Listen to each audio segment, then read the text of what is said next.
Hello, good evening friends. आज मैं आप लोगों को मैंगनीज करने के लिए बताऊंगा। मैंगनीज कैसे टेस्ट किया जाता है। देखिए, मैंगनीज और मैंगनीज ऑक्साइड दो अलग अलग फॉर्म है। दो अलग अलग फॉर्म में हम लोग उसको कैलकुलेट करके उसका रिपोर्टिंग करते हैं। जनरली हम लोग अगर मेटल का टेस्ट करते हैं तो वो सिर्फ एमएन के फॉर्म में होता है, मैंगनीज के फॉर्म में होता है। वो कितना परसेंट मैंगनीज है उसमें, कितना परसेंट एमएन है, वो हम लोग कैलकुलेट करके रिपोर्ट करते हैं। और मैंगनीज ऑक्साइड, अब जिस चीज़ में हम लोग को ऑक्साइड फॉर्म में कैलकुलेट करना है उसके लिए उसका कैलकुलेशन अलग है, लेकिन प्रोसेस वही है, सिर्फ उसको ऑक्साइड फॉर्म में हम लोग कन्वर्ट कर देते हैं। अब जैसे क्या है कि ब्लास्ट फर्नेस का स्लैग टेस्ट करना हुआ तो स्लैग का कंपोजिशन में एक मैंगनीज ऑक्साइड भी आता है। तो मैंगनीज ऑक्साइड का रिपोर्ट कैसे करना है, तो चूँकि पहले मैंगनीज टेस्ट करेंगे तभी तो ऑक्साइड उसका निकलेगा, इसलिए पहले हम लोग उसका मैंगनीज टेस्ट करेंगे कि स्लैग में कितना एमएन है। उसके बाद उसको हम लोग एमएनओ में कन्वर्ट करके उसका रिपोर्ट करेंगे। तो चलिए आज मैं आप लोग को बताता हूँ मैंगनीज करने के लिए। मैंगनीज जो हम लोग करेंगे वो करेंगे हम लोग सोडियम आर्सेनाइड के प्रोसेस से। मैंगनीज दो प्रोसेस से किया जाता है, एक आर्सेनाइड प्रोसेस हो गया, एक बोलार्ड मेथड में जो हम लोग करते हैं पोटेशियम परमैंगनेट से। वो हाई परसेंटेज ऑफ मैंगनीज जिसमें होता है, जैसे मैंगनीज ओर हुआ, सिलिकॉन मैंगनीज हुआ, ये सब का उस टेस्ट के लिए हम बोलार्ड मेथड यूज़ करते हैं, जो हम लोग पोटेशियम परमैंगनेट से टेस्ट करते हैं। अभी हम लोग लो मैंगनीज 1% से नीचे, ऐसे हम लोग बिलो 2% भी आर्सेनाइड प्रोसेस से कर सकते हैं, लेकिन मैक्सिमम हम लोग 1% तक ही आर्सेनाइड प्रोसेस में टेस्ट करते हैं, क्योंकि हाई परसेंटेज ऑफ मैंगनीज को आर्सेनाइड प्रोसेस से करना ठीक नहीं है, उसमें रिपोर्ट में वेरिएशन आ जाता है। इसलिए बिलो 2% तक हम लोग टेस्ट कर लेते हैं, है ना। तो चलिए आज मैं आपको आर्सेनाइड प्रोसेस से मैंगनीज कैसे करेंगे, स्लैग का एमएनओ टेस्ट करना है हम लोग को। कुछ फ्रेंड्स ने मुझे सजेस्ट किया था, मैसेज किया था कि आप मुझे स्लैग का एमएनओ कैसे होता है, एमएनओ करने बताइए। तो आज मैं एमएनओ का आप लोग को वीडियो बना के आज मैं बता रहा हूँ, दिखाता हूँ। चलिए चलते हैं हम लोग टेस्ट की ओर।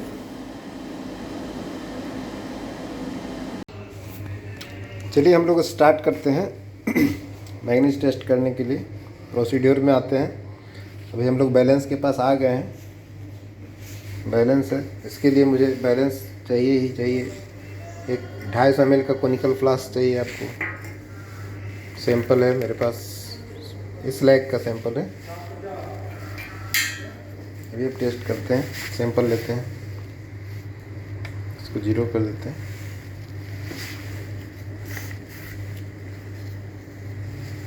ये स्लैग, ब्लास्ट फर्नेस स्लैग है, ये देखिए।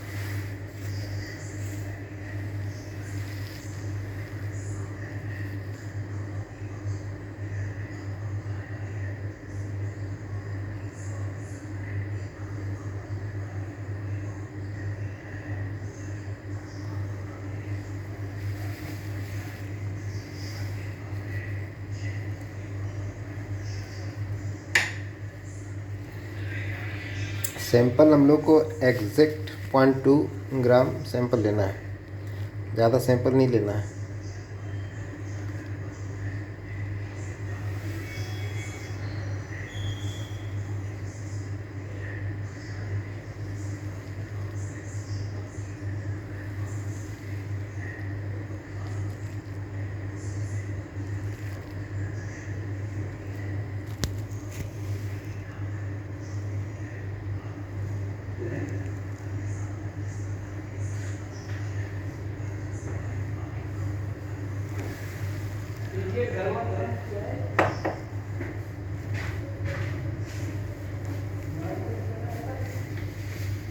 ये 0.2 ग्राम सैंपल है।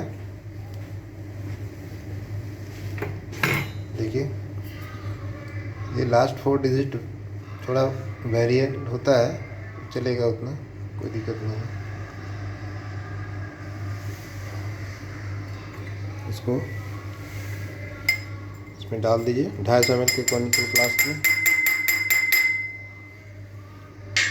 एक्चुअली देखिए ब्लास्ट फर्नेस स्लैग में मैग्नीज बहुत कम होता है, क्योंकि ब्लास्ट फर्नेस में मैग्नीज का इस्तेमाल नहीं होता है। जो भी मैग्नीज रहता है वो आयरन ओर से आता है। आयरन ओर में लो मैग्नीज होने के कारण ब्लास्ट फर्नेस के स्लैग में भी तो लो मैग्नीज ही आएगा ना। मैग्नीज आएगा कहाँ से? अगर मैग्नीज का एडिशन होगा मैग्नीज ओर का ब्लास्ट फर्नेस में, तभी जाके मैग्नीज परसेंटेज ज़्यादा आएगा इसमें। अब इसमें क्या है, मैग्नीज बहुत कम होता है, इसलिए मैग्नीज कम आएगा। अभी चलिए अब इसको लेके हम चलते हैं हॉट प्लेट के पास। वहाँ इसको 1:3 नाइट्रिक एसिड से इसको डिज़ोल्व करेंगे। चलिए हॉट प्लेट के पास हम आ गए। हम इसमें एक सॉल्यूशन बना के रखें 1:3 नाइट्रिक एसिड। इसको 30 ml डालेंगे इसको।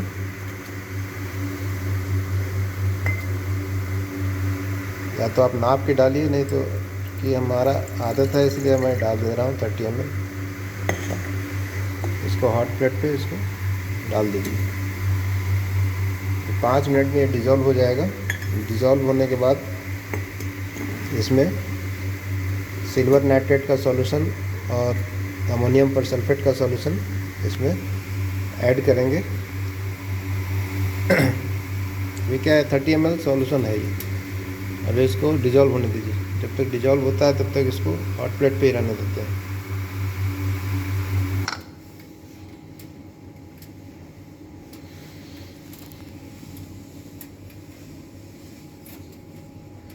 अभी ये देखिए डिज़ोल्व करीब करीब हो गया है। इसमें क्या करना है, थोड़ा सा हम लोग डाल देते हैं फॉस्फोरिक एसिड, एकदम थोड़ा सा।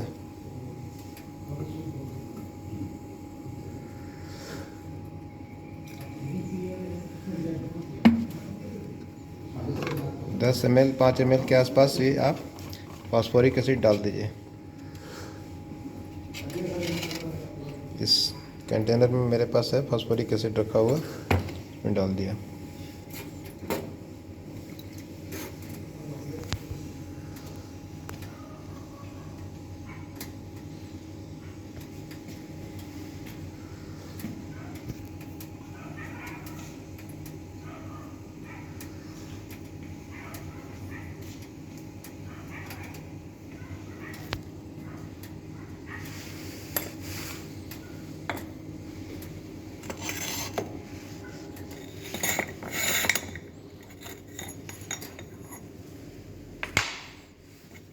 इसमें सिल्वर नाइट्रेट है, 1% का सॉल्यूशन है सिल्वर नाइट्रेट। इसको भी आप इसको 10 ml डाल देना है। मेजरिंग सिलेंडर से 10 ml नाप लीजिए इसको।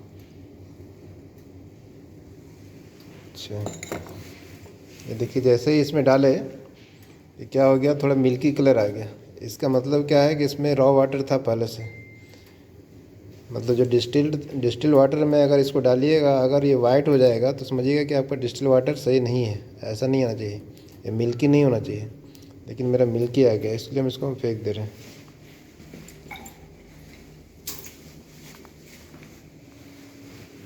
इसको वॉश करना होगा।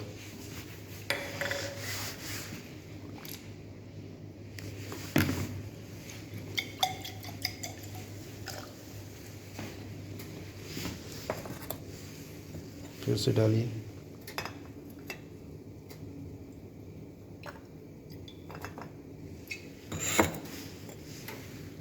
अब देखिए क्लियर है, यहाँ भी डिज़ोल्व हो रहा है, डिज़ोल्व हो चुका है हमारा, है ना। ये जो नीचे आपको पकड़ा हुआ है एक्चुअली क्या है, सिलिका है। तो सिलिका तो तुरंत डिज़ोल्व होगा नहीं, हमको सिलिका से मतलब है भी नहीं। हमको इसको मैग्नीज निकालना है। इसमें 10 ml क्या डालेंगे, सिल्वर नाइट्रेट डाल दिए। चलिए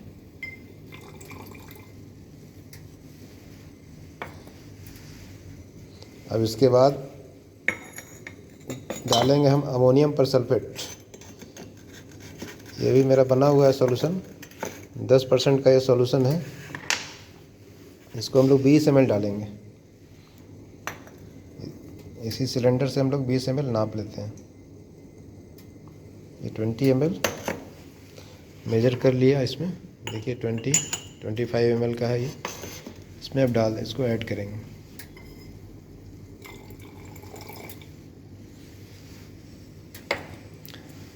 अब इसे जैसे ही ऐड करेंगे ये अपना रिएक्शन होगा और पिंक कलर ये डेवलप करेगा।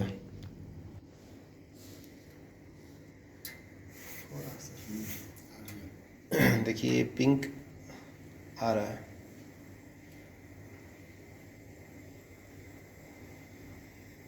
दिख गया होगा आप लोग को। अब इसको हम हॉट प्लेट से इसको रिमूव कर लेना है, हटा लेना है इसको। ये देखिए एक कलर आया, कलर देखिए कितना खूबसूरत कलर है। यही कलर आएगा। अब इसको क्या करना है, इसको ठंडा करना है। ये देखिए यहाँ पानी का कंटेनर रखे हुए हैं, इसमें इसको ठंडा कर लेते हैं।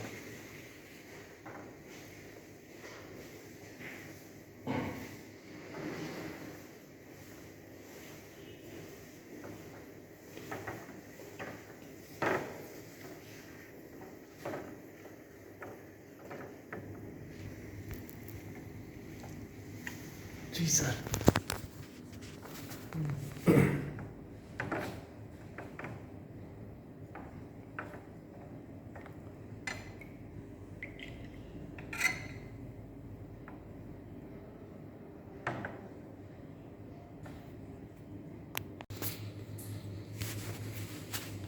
ये सॉल्यूशन ठंडा हो चुका है मेरा। अब इसको टाइट्रेशन करेंगे सोडियम आर्सेनाइड से। ये ब्यूरेट है, ब्यूरेट में सोडियम आर्सेनाइड सॉल्यूशन मेरा भरा हुआ है। इससे इसको टाइट्रेशन करना है। इंडिकेटर के रूप में या तो आप सॉल्यूशन बना के रखिए सोडियम क्लोराइड का। अगर सोडियम क्लोराइड का सॉल्यूशन नहीं है तो आप हाइड्रोक्लोरिक एसिड रखिए ड्रॉपिंग बॉटल में और इसमें डाल दीजिए। अभी मैं आपको हाइड्रोक्लोरिक एसिड डाल दे रहा हूँ। ये भी आपका इंडिकेटर का अच्छा काम करता है। ये एक्चुअली आपको कलर बैक होने नहीं देगा। हाइड्रोक्लोरिक एसिड हम 2 ड्रॉप डाल देते हैं। देखिए जैसे इसको 2-3 ड्रॉप डालें, ये क्या होगा, देखिए ये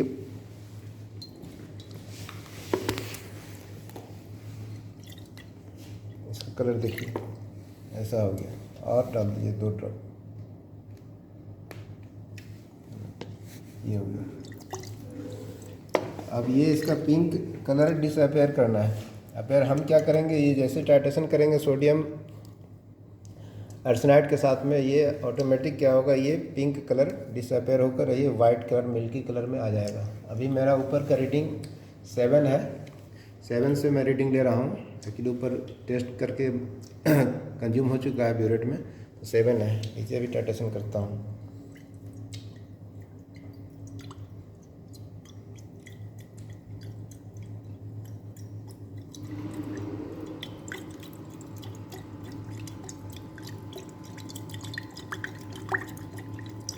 पिंक थोड़ा सा भी इसमें अपीयरेंस पिंक का नहीं होना चाहिए, पिंक कलर निकल जाना चाहिए।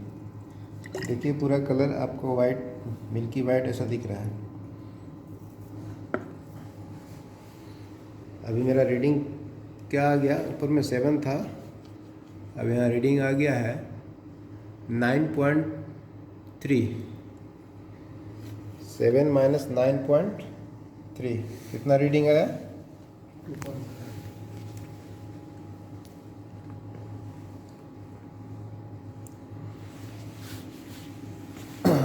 देखिए कैलकुलेट करते हैं।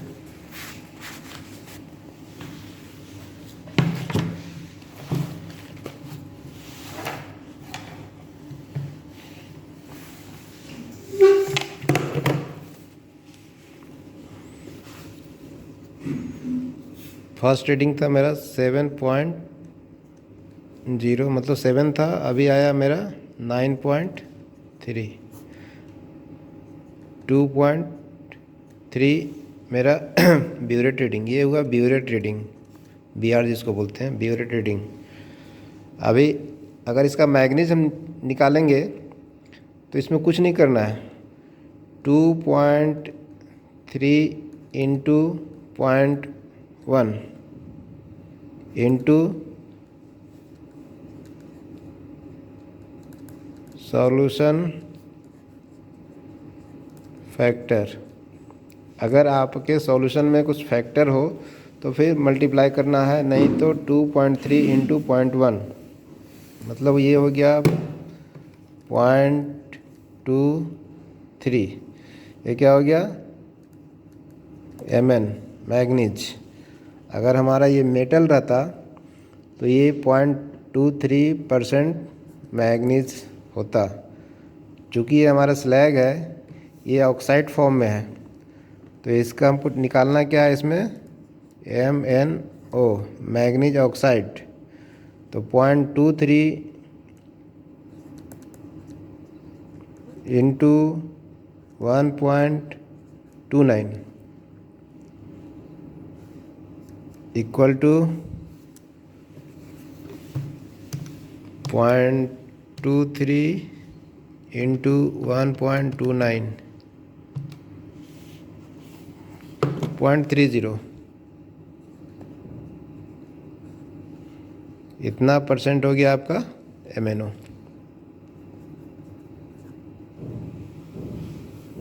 समझ में आया? स्क्रीनशॉट ले लीजिए कैलकुलेशन का। दूसरा एक चीज़ और मैं आपको बता दे रहा हूँ, सॉल्यूशन जो बना हुआ है इसमें क्या क्या बना हुआ है। पहला है sodium arsenide, sodium arsenide solution बना हुआ है। ये 1 लीटर में आपको 0.86 ग्राम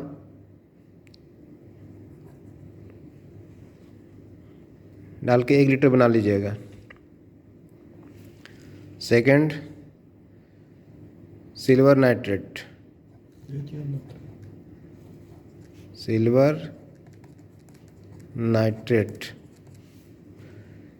ये 1% का सॉल्यूशन है। सिल्वर नाइट्रेट 1%,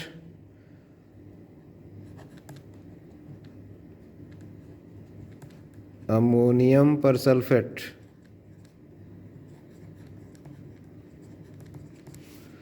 ये हमारा 10% का सॉल्यूशन है।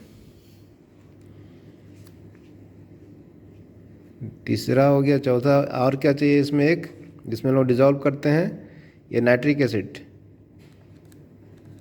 HNO3, ये 1:3 का रेशियो में ये सॉल्यूशन बनेगा। लास्ट में हो गया इंडिकेटर। इंडिकेटर आप सोडियम क्लोराइड,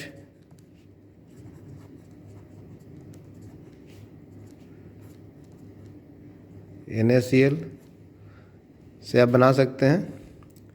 1% का या 2% का सॉल्यूशन बना लीजिए, 2% का सॉल्यूशन बना लीजिएगा, मतलब 2 ग्राम 100 ml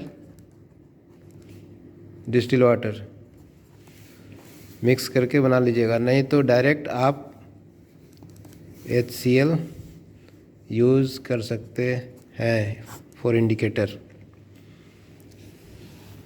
ठीक है, देख लीजिए। इसके बाद भी अगर कहीं कुछ एरर आपको समझ में नहीं आ रहा हो, चाहे एरर लग रहा हो, तो फिर आप मुझे कमेंट करके आप पूछ सकते हैं, मैसेज के थ्रू आप कर सकते हैं, मैं आपको उसका भी जवाब दूंगा। ठीक है, चलिए पूरे वीडियो को ध्यान से देख के इसको आप सीखिए।